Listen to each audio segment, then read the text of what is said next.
ন্যাটোর নতুন সদস্য সুইডেন পোল্যান্ডে আকাশ প্রতিরক্ষা কার্যক্রমের জন্য সর্বোচ্চ 8টি যুদ্ধবিমান মোতায়েনের প্রস্তাব করেছে। এই পদক্ষেপটি ন্যাটোর সদস্য দেশগুলোর মধ্যে সুইডেনের প্রতিরক্ষা সহযোগিতা বৃদ্ধি করবে।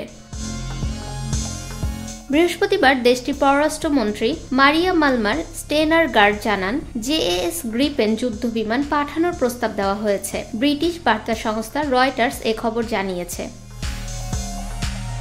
স্টেনারগার্ড বলেন, সুইডেনের ন্যাটোতে যোগদানের 1 বছর পূর্তির আগের দিন দেশটির সরকার ন্যাটোর আকাশ প্রতিরক্ষা কার্যক্রমে অংশগ্রহণ এবং ইউক্রেনকে সহায়তার জন্য পোল্যান্ডে লজিস্টিক অপারেশন সুরক্ষার পরিকল্পনা করছে।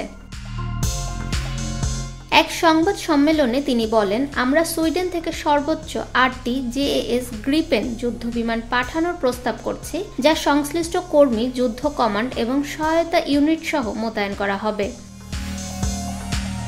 স্টেনারগার্ড আরও বলেন, এছাড়া সরকার প্রস্তুত করেছে যে সুইডেন ন্যাটোর জন্য আকাশ ও সামুদ্রিক নজরদারি এবং আকাশপথে পরিবহন সক্ষমতা সরবরাহ করবে।